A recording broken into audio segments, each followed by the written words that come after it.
Welcome, my friends. Thanks for coming by. Hey, we're actually going to have a great time painting this scene here. This is some flowers in a bowl, magnolias. Beautiful painting to paint. A lot of fun, easy. There's some stems, there's some flower shapes, there's a bowl, there's a table, there's some background. Everything you want to have in a really beautiful flower painting. So let's get started on this. You can use this as your reference material, or you can also, in just a second, in about 5 or 10 seconds, you're going to see my finished pencil drawing. And you can work from the pencil drawing first if you want. Do your pencil drawing, and then you can work on the watercolor painting next. But I did want to show you here first the actual finished painting of the magnolias in a nice bowl on a table. Nice, beautiful white tablecloth. So we have a beautiful painting here. Let's go for it. Let's try it out. Hey, and I always mention too in the beginning, if you haven't subscribed, please consider subscribing. We make paintings every week here on this channel. So once a week, we're here. We're going to paint together, you and I, and we're going to have fun doing it. And I'm going to explain everything in detail so you have no cares, no worries. I'll go over every single detail you need to create a beautiful painting like this. And this is a simple painting to do, not difficult. So let's get started, have fun with this, and we'll just switch over to the pencil drawing portion where you're going to see the picture of the pencil drawing, and then you can work from that if you want first, and then you can continue on with the painting. Okay, let's get started. Okay, so let's start our contour drawing. We're doing magnolias here. We're going to have a great time. We're going to have fun, enjoy. These are the kind of paintings.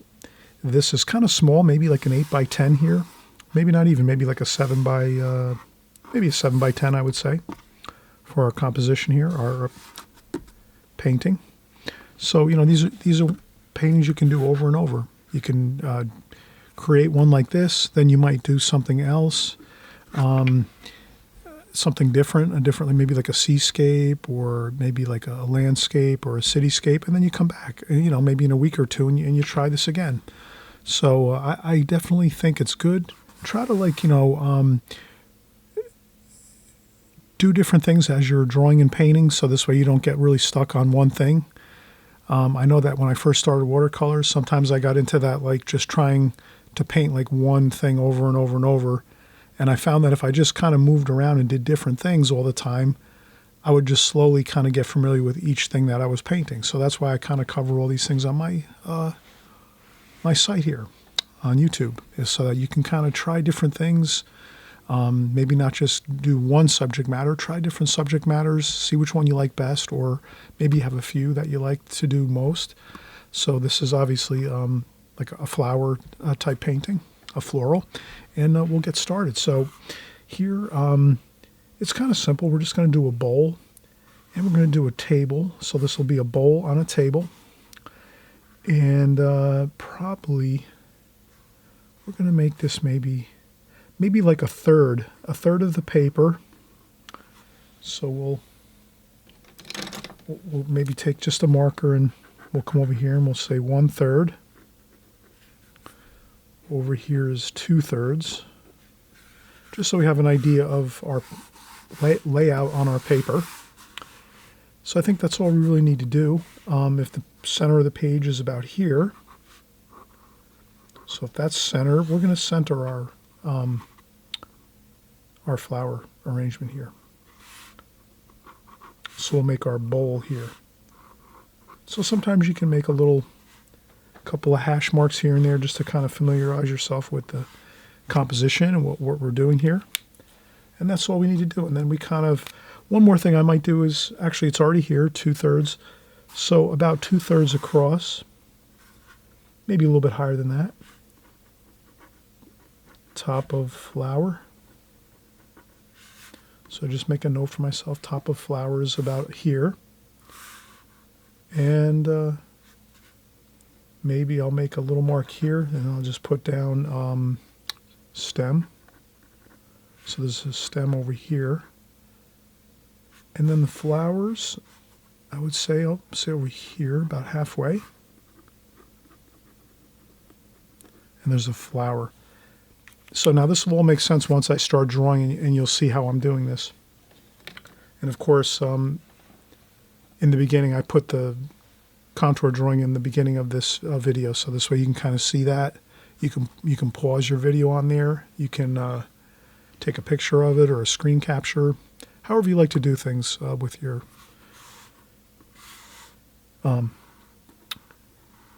technology, your devices, your phones, your iPads, your laptops, however you work. Okay, so we have our table. So I just want to make a very light indication of the table. And then for the bowl, I'm going to do the same thing. I'm just going to make a light indication of a bowl. Like this. And I think that's good. So now we have the bowl. And then, so now what you'll see I'm doing is I'm just getting a very super light sketch of where everything should be. And then we'll go in and we'll do our contour drawing. So here, we're going to have our stems here, just approximates like that. And that'll be our flower over here.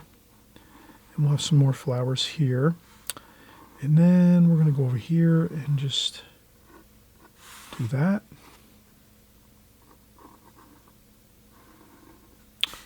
Have our other flower there.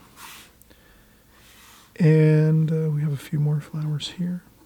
And a flower here.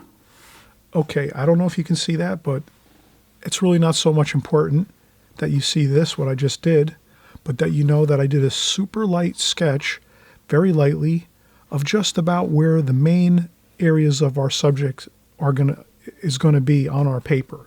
Once I have that, now let's go in. We'll do our contour drawing.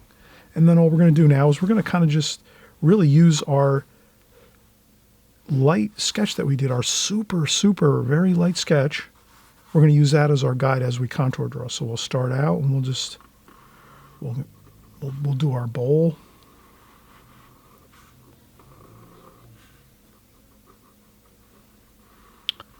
And when I come over here with the bowl, and then I realize, okay, let me come up here, and then I see a flower shape there. And another flower shape here. So you notice I'm looking back and forth at my subject matter. You'll use this contour drawing, this pencil drawing, as your subject matter when you draw. But I'm using something different.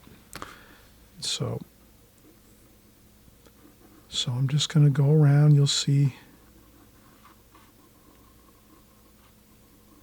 I'm just sort of getting that flower in there, and there's another stem there. And then there's another flower shape there, and then another flower shape there, and another here.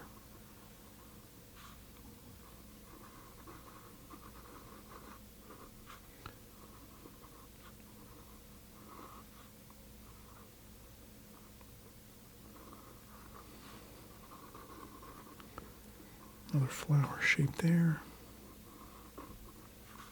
There as well, and then here.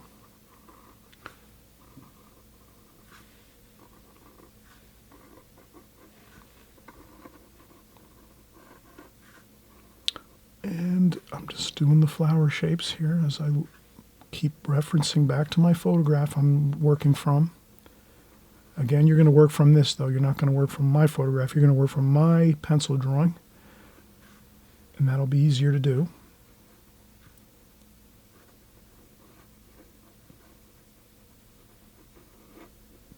There we go. Okay, that's the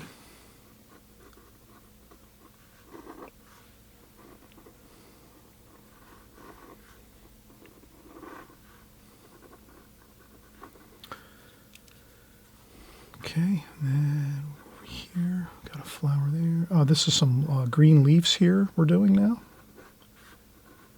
And then here under this one,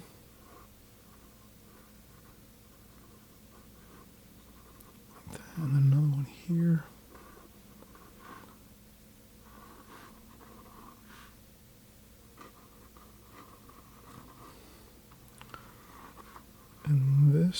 is, I think,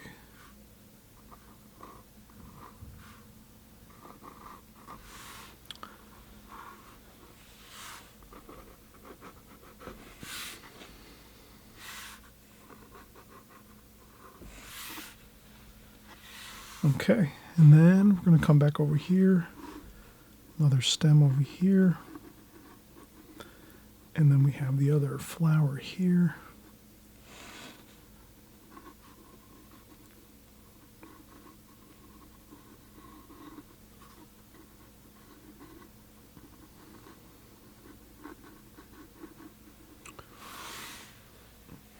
Okay, looks good.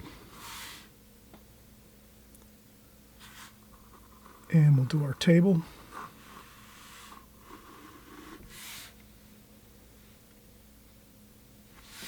And then we'll do a tiny bit of shadowing just so we know where to kind of add a little bit of a shadow here.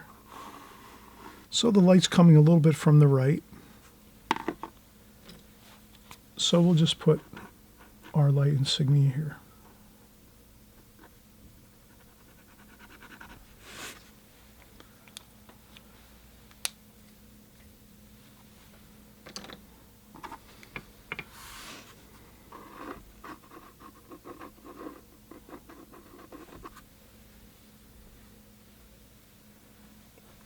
And this stem actually goes there like this and like that. And we landed pretty close to where we were supposed to do the stem about here. And you can see we did land about right where about we were looking to do that, right about right there. Flower over here, we did a good job. We got the flower over here on this side. And then the center, of course, we did with the bowl, the center of the bowl. So you can see when you do these hash marks, usually if you have them there, you're going to get somewhat close to those. But if you don't have them there, you can wind up going way off the page. So that's why we do those. And you always know that when we're here. We always do our hash marks around our painting. This way we kind of don't get too far off the track. All right. Okay, so awesome. We have a fun time already of drawing. We've done the drawing. We had a good time doing it. And now we're going to paint. So let's take a break. We'll get a little bit of a rest, 10-15 minutes, and then we'll come back and we'll start our painting portion of this video. Okay, we'll be right back. Thanks. Bye-bye.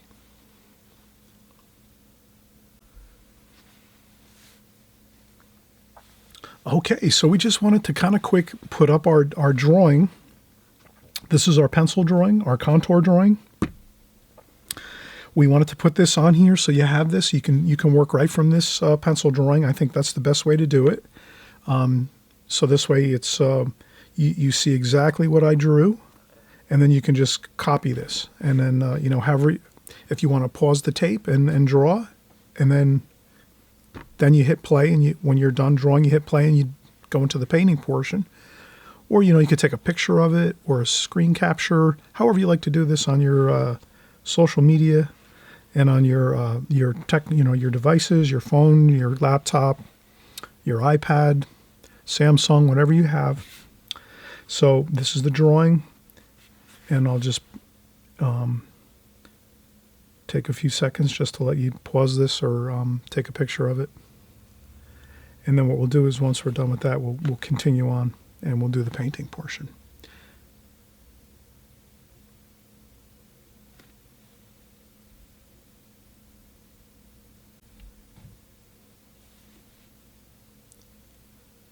Okay, so this is Chris Petrie, and we're actually going to get started with our painting. We did our contour drawing first with our pencil, so we're going to get started. And we'll do our painting, the painting portion of the video here. Just wanted to mention now, if you haven't subscribed, please subscribe to my channel. I always mention that as we're working through our videos here. If you subscribe, you're going to be notified each time we create a new video, a new watercolor painting video. You'll be notified right away. This way you have it, and then you can check it out. If you like it, you can work on it, or if you want to wait till the next week when we're doing another one, you can do that too as well. So at least you're alerted and and you can check out what painting we're doing for the week. We're always here every week, week after week. 365 days of the year we're here once a week, so that's 52 weeks of the year, we're here once a week doing our paintings and our drawings and having a great time, I might add. So, okay, let's get right into it here. We're going to do our painting. And also, too, I didn't mention, if you hit the notification bell, which is right next to the subscribe button just below this video, when you get the notification bell, that means exactly when the video comes out, you'll know. So you'll get a little notification on your phone or your laptop that the new video is coming out that I'm just creating. And also you'll be able to then check it out right away. Okay, awesome. So let's get started here. So we have our palette of colors, and then you always know that if you type in Chris Petrie palette, you just type in my name, ChrisPetri, and then if you type the term palette, P-A-L-E-T-T-E, palette, I have about maybe 6 or 8 videos on my palette, what colors I use, how I use my palette, how I keep the paints moist and fresh, little techniques with the palette, different palettes that I use. Most of the time, I'm always using a metal paint box. The metal boxes are the best, in my opinion, using a metal paint box. And some of the plastic ones are pretty good too, but I like the metal, either aluminum or there's copper palettes. The better ones are copper. You have some aluminum ones. This one's aluminum.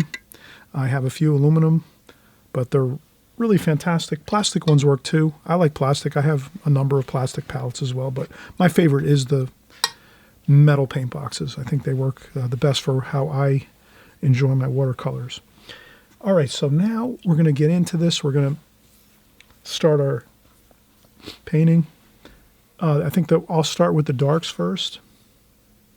So our darkest darks are definitely our stems. So we're going to use French ultramarine blue, fresh moist tube paint. Notice that I'm not using dry paint and trying to scratch on my palette. I've got fresh, moist, goopy paint, and that's what I use all the time when I paint. We have French ultramarine blue, burnt umber, burnt sienna, maybe a little bit of sap green, maybe a little raw umber. So we're going to have a stem color, nice and dark. And we'll do that. And I'm going to do the darks first. So the darkest darks, here we go. I have a nice Escada, number 6 Escada with a beautiful sharp point. This is one of the best watercolor brushes you can buy. It's a Charles Reed Autograph series watercolor brush. And if you buy this set, you get 3 different brushes, a 6, an 8, and a 4, which are the perfect sizes of brushes for what I paint. And we're just going to get our stem in here. And then you notice with our stems, you can blot out a little bit of paint. Lighten up a spot maybe with a little bit of tissue. And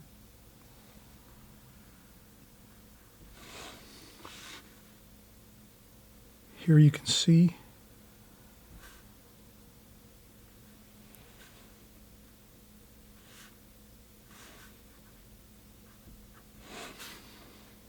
that we have our stems.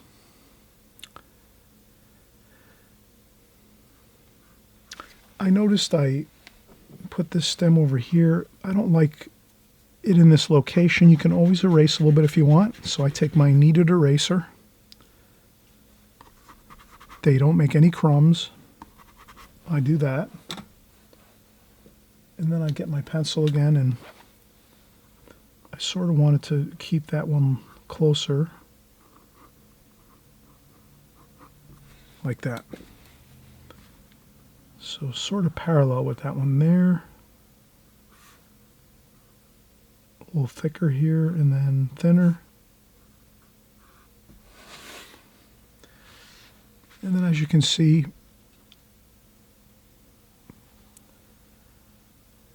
I'm taking my time to get a good feel for these stems of these flowers. These are wildflowers. These are magnolias. And this here too has stems here.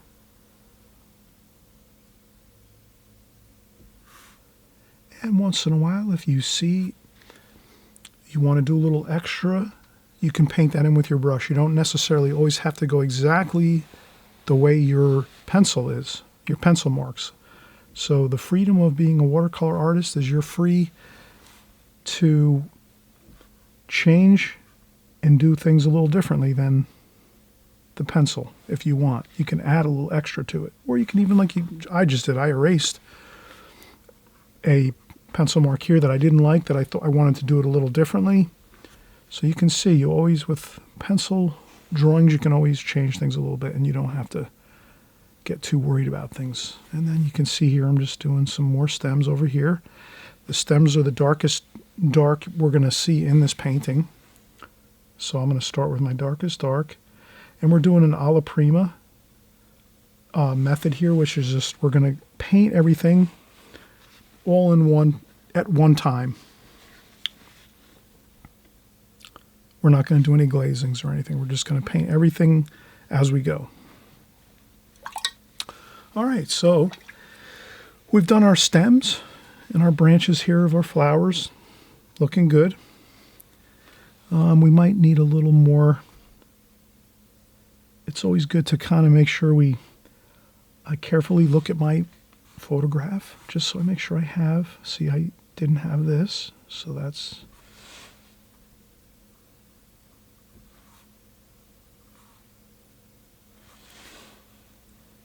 So I just want to make sure I get everything that we want to, like that. All right, now I think that's good. So let's take another break.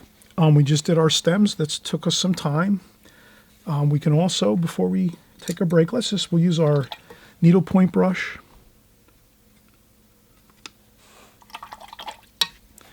And with our needlepoint brush, we can even get more exciting details. So here, look at that. Wow.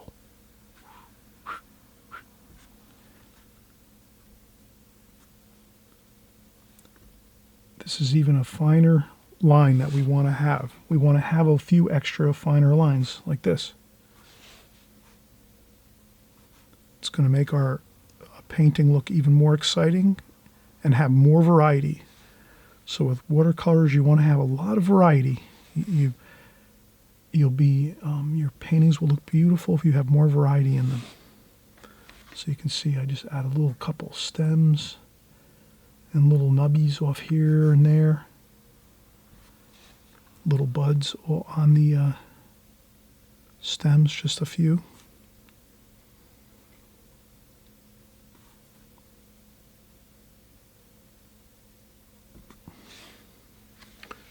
All right, looks good. Okay, all right, let's take a break. We'll come right back and we'll start our painting, where we do the flowers, and we'll start doing our bowl here with our flower arrangement in there, some magnolias. Let's have fun, enjoy, let's relax, take a 5-minute or 10-minute break, and we'll come right back.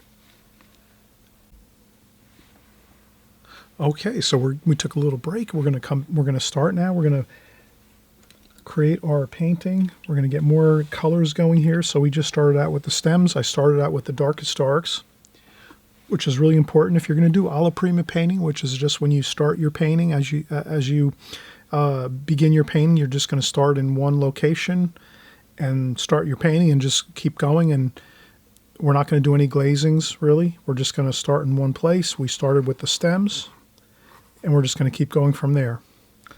So with alla prima painting, it's really a good method, because you just really, you kind of gauge yourself as you paint with your tonal values. So here we have the darkest darks. We're going to start with those first. So now we have something on our painting that we say, all right, that's the darkest dark. We're not going to have anything darker in our painting than what we just painted. So now as we paint and go further into our creation of our painting here, we know we're not going to get anything darker than this, so we won't be going in and mixing anything as dark as this. So as a matter of fact, I'm going to take some paper towel and we'll just clean up our palette a little bit here. I'll remove the darkest dark that we use for our stems because we're really finished with that portion.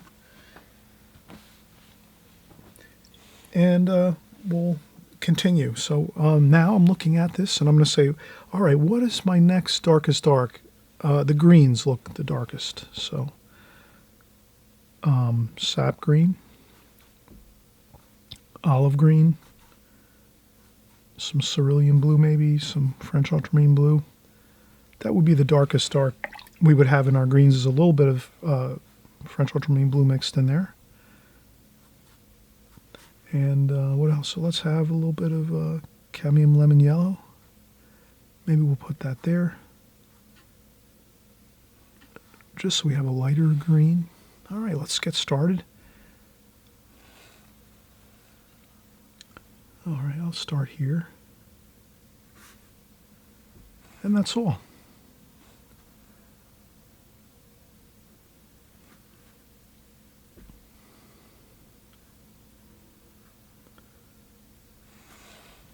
Wow, doesn't that look good?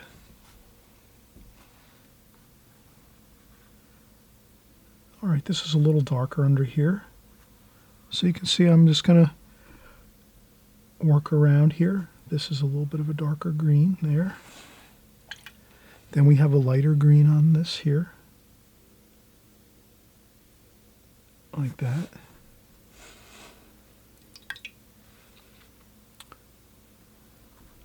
And then we slowly fade that in a little bit.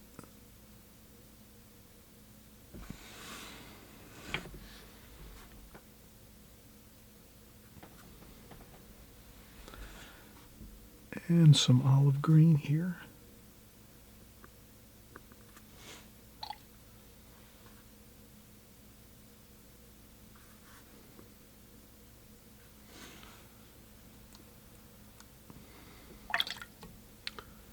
Okay, so we did some greens here. We had some darker greens, the little bit of French ultramarine blue with the sap green. And then we even took some of the really light cadmium lemon yellow and put that over here separately. So we had a little bit of a lighter, lively green to add as we work. Now, we're going to go with our alizarin crimson and a little bit of purple, which I use for my purple. And my favorite, definitely by far, is the Winsor & Newton Ultramarine Violet. That's purple. Ultramarine Violet by Winsor & Newton. That's my favorite. Looks great. And some alizarin crimson. Okay, so.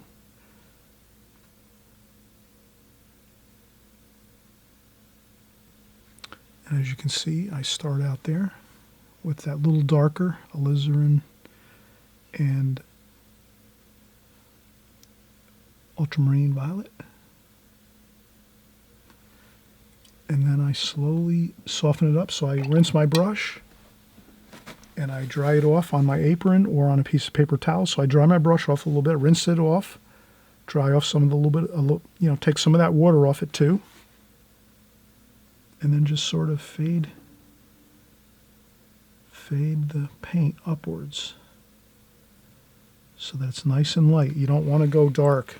We want to keep that nice and light. You see how we do that? Rinse the brush off, dry off a little bit of the water, and then slowly work into there and get that to fade up in there. But it's got to be a drier brush, just a little bit of water left on the brush, not a lot, not too much. And then we take a little more alizarin crimson and we put some of those veins in the leaf up like that. And that should be fine. That looks good.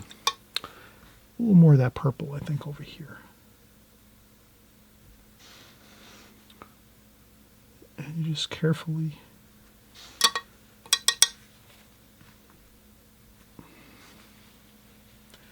put that in there. And then here, again, more alizarin crimson and mineral violet.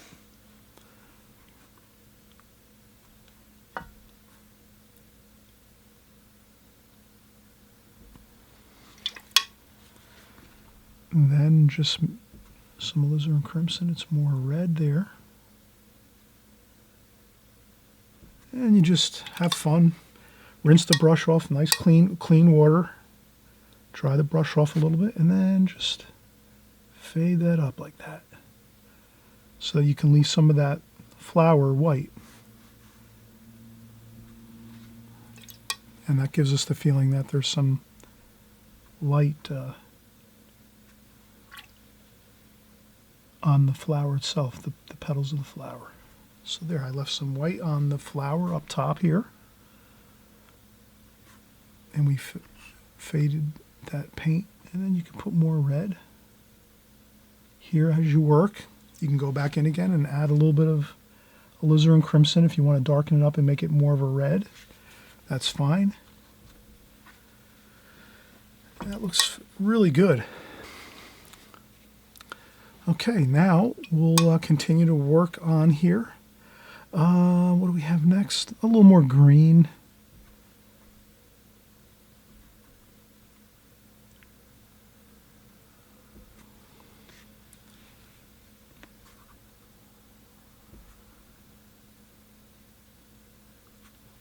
Maybe a little bit of that cadmium lemon yellow up top here.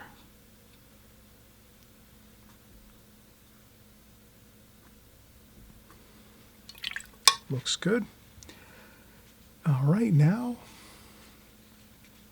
we're going to have, looks like a little bit of cadmium orange, cadmium red, a little bit of a different color, so let's kind of separate that over here. So I added some cadmium orange and a little bit of alizarin crimson just to get this little bit of a change in color. There's a little bit of a change in color here on these leaves. So I want to see if there's anywhere else I could add it, just a little bit maybe. And again, it's your watercolor painting. If you want to start to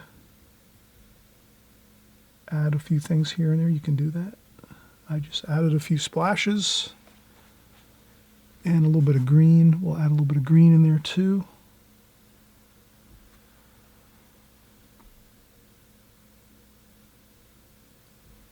So you just see I charge in a little bit of color to the cadmium orange and alizarin crimson mix. I added a little bit of green in there just to mix it up. All right, now we're going to add, again, some more alizarin crimson and purple.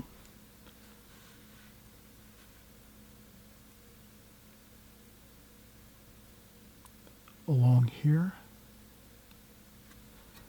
Again, I rinse my brush off with clean water, dry it off a little bit on the paper towel or the tissue, and we just fade that there. And then we add a little bit more dark here, charge that in a little bit. Now I'm using Fabriano paper here, rough paper, Fabriano rough. If you try doing something like this on a less expensive paper, it's going to be really hard to get that look. So the better papers, Arches and Fabriano, you can do a lot of these effects really easily. If you're trying to do these type of effects on like a less expensive paper or a cheaper paper, it's going to be harder for you to get these effects. So don't feel frustrated if you're trying to get these effects and they're not working.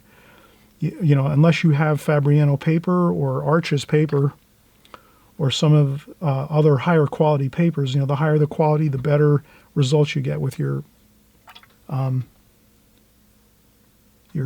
painting and your washes. So just a thing to keep in mind.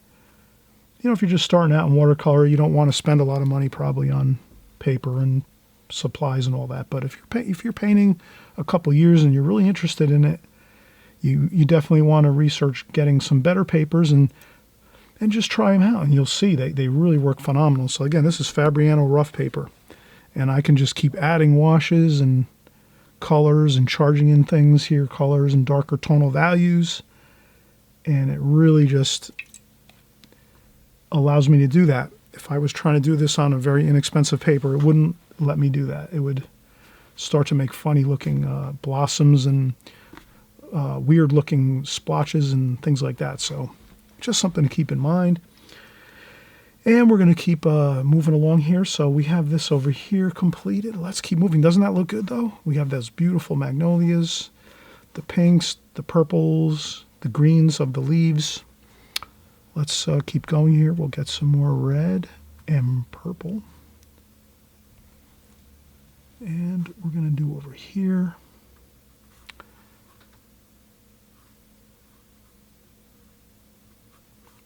And you can see I sort of try to swoop my brush the same way that I see the colors on the flower petals. So you want to try to do that, you know, try to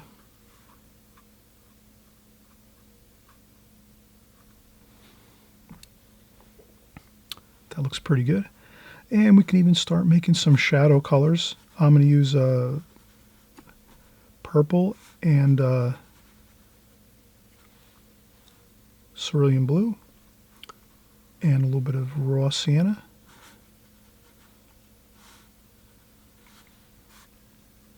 So a little bit of shadow there.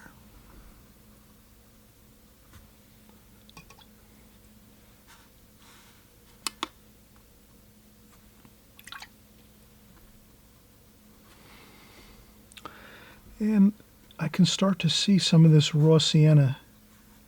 So I'm going to add this in. So I took some raw sienna and I just added it in a few places on these petals because I do see that more now. I wasn't seeing that as much before, but I kind of start to pick that up a little bit. So, and again,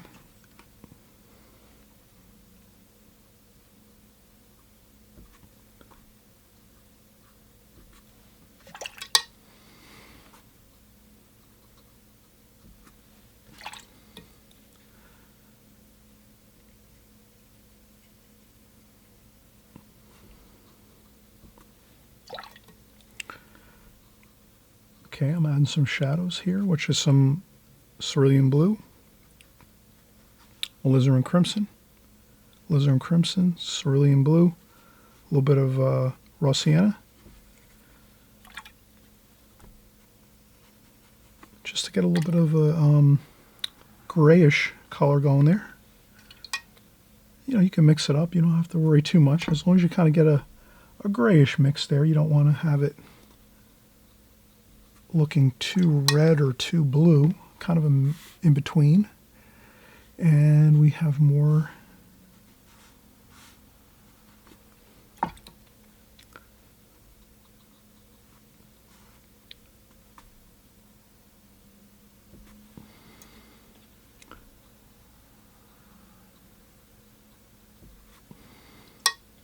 and again I rinse off my brush, dry off a little bit of water, and I just smooth out that paint. Okay, this is a perfect time where we would take a break now, and the reason I say that is I'm going, keep painting, but then I realize I'm starting to get tired, and so when I get tired a little bit and I start to lose my concentration, I don't want to keep going, because then that's when I'll start maybe mixing the wrong colors or not painting correctly, and maybe going off my game plan of how I want to keep painting these flowers pretty much the same way. I want to keep referring back to these flowers and continuing with the same kind of look. I don't want to start changing the colors around or doing something different. So that's one of those things, when you take a break, you become more focused when you come back after a 5 or 10 minute break, and you'll be able to say, okay, yeah, I'm sticking with my game plan, and so let's do that. Let's come back after a 5-10 minute break, and we'll continue on. We'll finish up these few sections here of flowers, And then we'll work on our bowl and our table and a little bit of background wash, and we should be good. Okay, well, so we'll come right back. Okay, so we're back. We took a break, maybe 10 minutes. I took a 10-minute break. What I'll do now is I'll clean up the palette a little bit.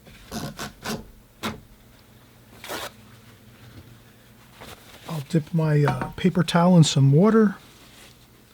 That looks okay. That's cadmium lemon yellow. Let's leave that there. I want to save that.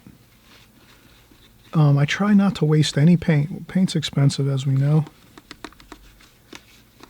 But these other colors over here, they're starting to look a little bit muddy looking. Let's try to keep our paints fresh. If you have fresh paint as you work on your painting and you clean your palette every once in a while, you'll start to notice that your paintings look more lively, the colors look more fresh, more vibrant. That's just a good thing to remember. It depends on the painting too. Sometimes you might want you might want a lot of grayish looking colors in your painting, and that's fine. So you might not clean your palette as much. I usually gauge it according to my painting. So you'll notice sometimes I don't wipe up the palette as much because I'm okay with adding more grayish looking colors and muddier looking colors. But then other times when I'm working on something like this, where it's a flower arrangement, there's specific colors in this and there's not a lot of grays and mixtures of colors, I'll just stick with trying to keep the palette clean. This way all the colors as I'm painting are going to be really nicely identifiable on the painting. So you can look at my painting and you'll be able to look at your painting and say, oh yeah, I can see that. That's alizarin crimson, and I see some purple in there. And oh yeah, that's the greens. I see the cadmium lemon yellow and the olive green and sap green and the leaves over here. So you'll kind of notice that your paintings, you'll be able to see your colors on your paintings really easily. But if we were just to keep leaving all the same colors on our palette and we keep using those over and over, then we'll start to lose some of that real nice identifiable color that we see in our palette. So that's kind of the reasoning behind this, of trying to just keep the palette a little bit clean, and then this way we don't get too muddy of colors. Same thing with my paint, my water. You'll see my water here is a little bit muddy, so we'll get some fresh water. So I just add some fresh water. I use a orange juice container and put my water in that.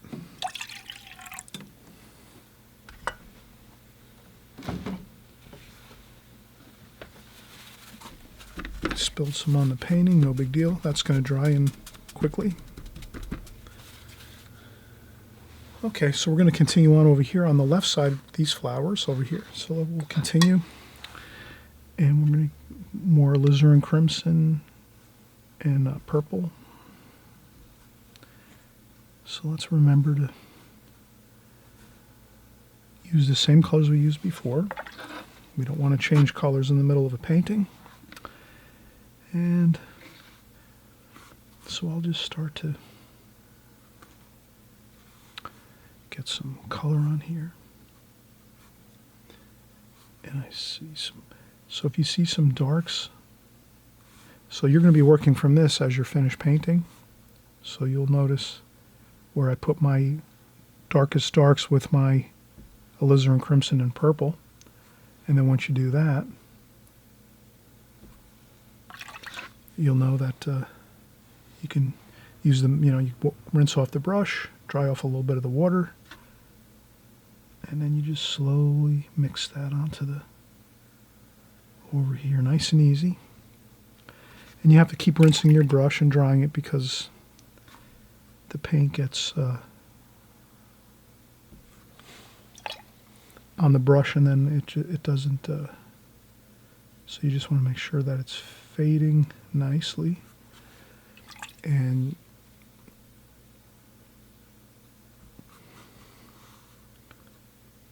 like that. You can leave some. You could take some alizarin crimson. Some blue. Some cerulean blue, and paint around a few petals of the flowers to give it that negative shape painting, as we say. You paint around an object and it appears. So I'll splash a little bit and paint around a few petals. Same here. Let's do that. And if you notice, when you do that, when you paint around a very light petal with a little bit of wash, a little bit of blue, let's say, we're gonna come back and do more blue around these flowers, but right now we're just gonna do a few just to just make the point that if you add a little bit of color, a little bit of blue like that around your petals, you're going to get a beautiful, exciting looking petal on your flowers. Now, you might say to yourself,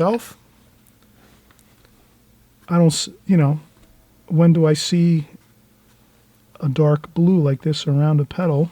And then you say to yourself, it doesn't matter, because if it looks good, it is good. So that's always, you have to just remember. If you're painting on your watercolor painting and it looks good, then it is good. It doesn't matter if someone says that doesn't happen in real life or whatever. You just have to remember that you're trying to make it look good, not think that you're going to copy nature, because nature can't be copied. We will lose every time if we try to copy nature. It's too beautiful and too good and too incredible. So we just try to have fun while we paint what we see. Okay, so there we go.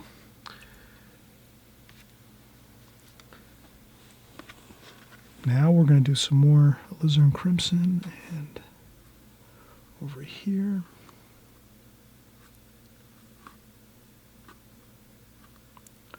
And I'm just trying to get those nice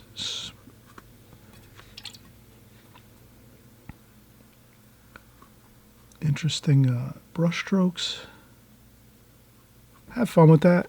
You have to practice these type of things, flicking around the brush and things like that.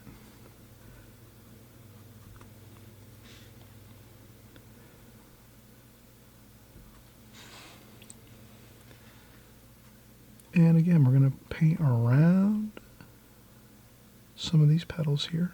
They're white. Maybe a little bit of purple in there. So cerulean blue and purple. We'll change up the colors a little.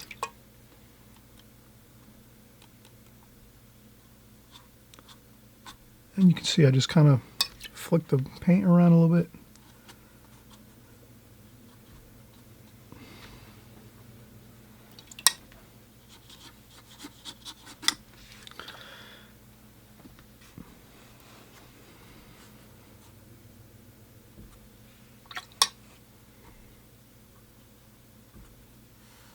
And again, you'll see I'm painting around the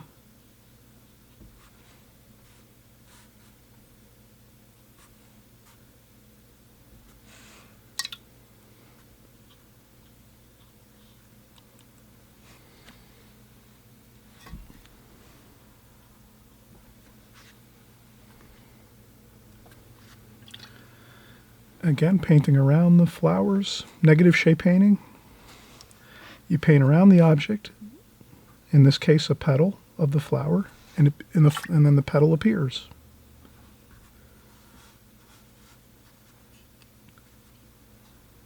And I'll make a little bit of the grayish color here.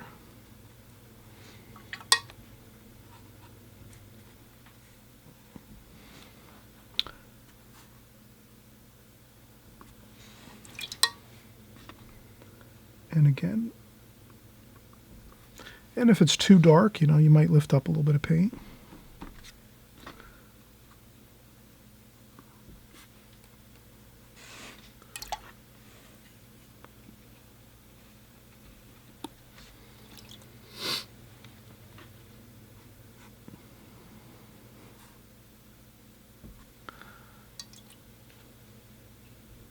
And you can add in some red, alizarin crimson there.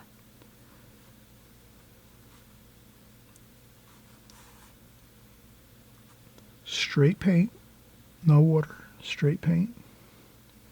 And that'll just give it more of an interesting look. If you have a little bit of the alizarin crimson, straight tube paint.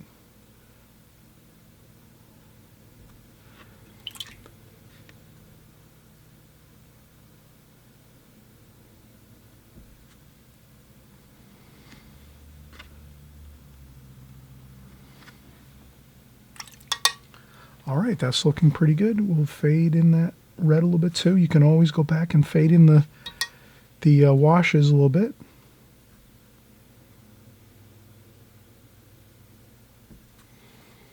I'm going to do that.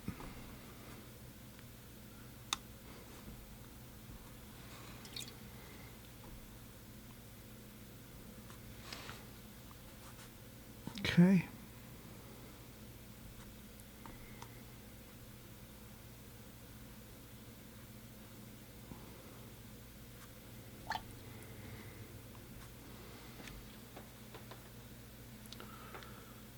Okay, that is looking good.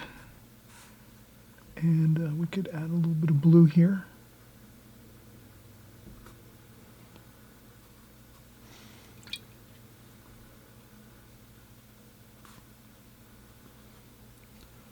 And some blue over here.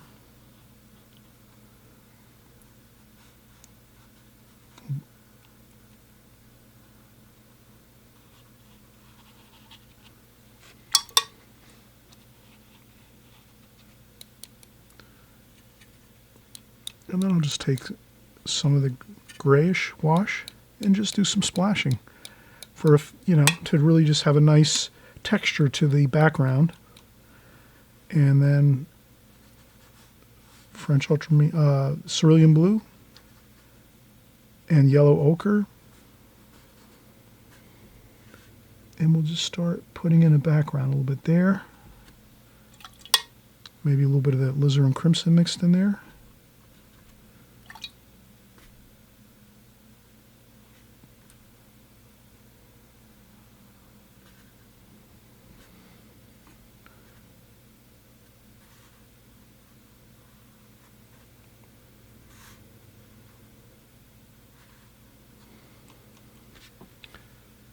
Some splashing. So we're going painting around the bowl like that. And we'll do some more of the yellow ochre, cerulean blue, a little bit of the alizarin crimson.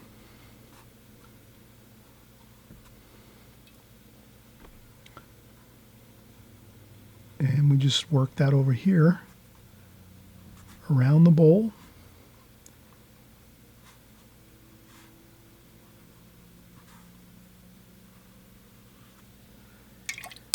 And this way we have a nice separation of the background to the table. So the table is lit with light.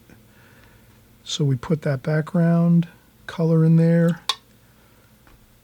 We don't worry about it. We add some interesting colors.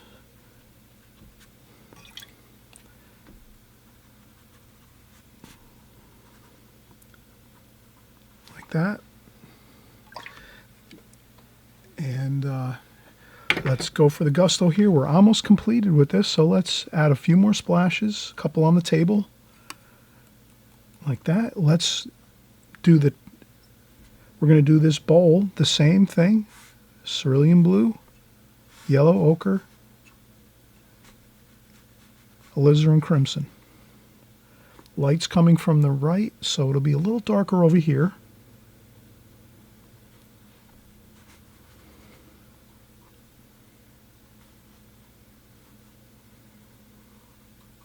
Okay, and we'll leave a little bit of light on the top of the bowl over here, like that. Then we're going to go for some purple, French ultramarine blue, yellow ochre. We'll just make it a little darker under here. Maybe a little bit of alizarin crimson. So we'll just make a little shadow color there.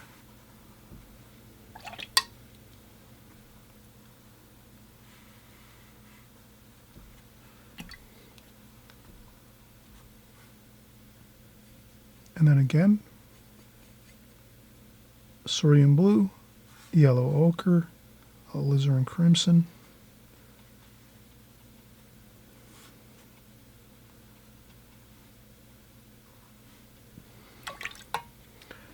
And then we just try to, this is drying fast here. It's warm in my studio. I have lights in here, so, you know, if you can imagine, if you have air conditioning on or something, it might not dry as fast. But since I have my studio lights on here, it dries a little quickly. So you can see how that edge dried really quickly on me. So, but we still work along there. And you can also blot up a little bit of paint to make it look more light. And then you can go under there and do maybe you do like a nice stripe under there, a nice blue stripe. You make it different, and some French ultramarine blue, some cerulean blue, like that. And then it gets a little bit more, with the light over here, you kind of lose that line a little bit, but over here you see it a little more. You just go in and get some fresh squeezed tube paint, like that. And maybe down here too, we use a little bit of some French ultramarine blue there.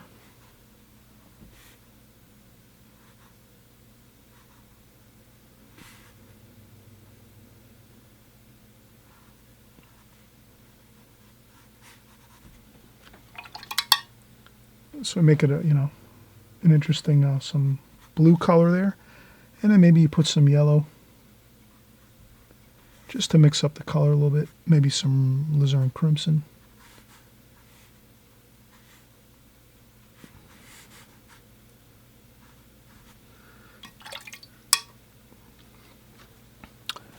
And then we add a little bit there. So I'll take some of that French ultramarine blue and just put it in a few spots over here, because I used it down here on the bottom of the painting on this bowl. So let's use it over there too, up top, a little bit. And more greens, sap green, olive green, raw umber. And a couple leaves over here.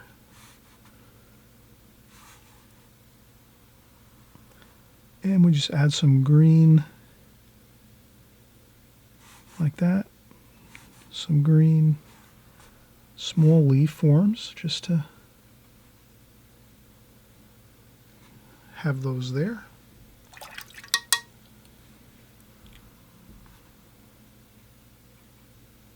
That could look, sometimes I change things around and I say that might look better like a green leaf there. And maybe another one here, just to...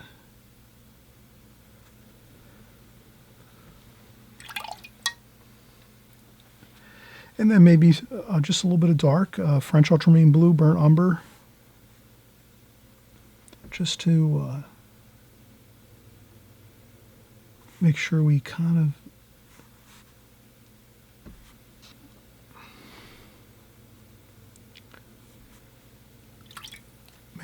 make those look like they're in the bowl. Sometimes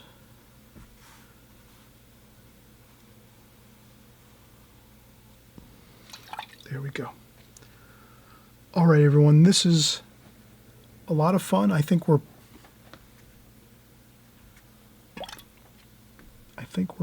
just perfect now. I'm going to add a little more French ultramarine blue over here,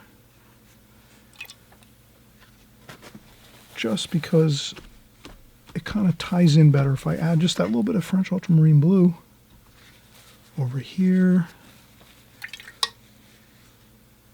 That's what I always say, when you add a color to a painting, you have to add it everywhere else. Otherwise, it looks like it's kind of, it looks unpleasant if you just add one color. Like I didn't use French ultramarine blue in a lot of these sections up in here. Then we added it here on our bowl. So now I'm going back and I'm just adding it here and there. And that will make it look really phenomenal by just adding it even a little bit, even, you know, lighter wash of it will absolutely tie everything together and make everything look unified. That's the main thing. You want to have everything looking unified in your painting. So if you like I said, if you want to add a different color that you didn't use before in your painting, that's fine. Just add a little tiny bit of it here and there, just so that everything looks unified and all, you know, together, and everything is working together for the same goal of all the colors being a part of the painting, and not just having, you know, maybe a new color introduced in a little spot somewhere, and that might not look as good. You'll have to try it out though. Try it out on your paintings. See if that looks better if you add some different hues in your painting, and if you don't add it anywhere else and you just put it in one spot, you'll see how it does. It might look a little bit disjointed, your painting. So that's why I did add that French ultramarine blue around the entire painting, and I think we have a really nice effect here of a gorgeous bowl, some magnolias. Let's take the tape off. We had fun here. This is a fun painting to do. You can do this over and over. Flowers are always fun to paint. You can simplify it even more, maybe make it a smaller painting. But this is very manageable. And this is really, we'll zoom in.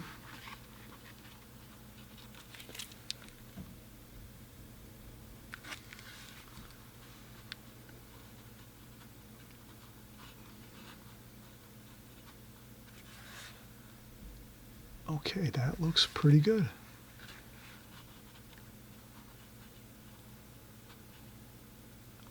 Perfect, right there.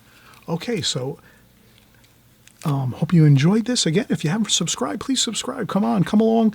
We paint every week. We do every type of painting you can imagine. Seascapes. We do flowers all the time.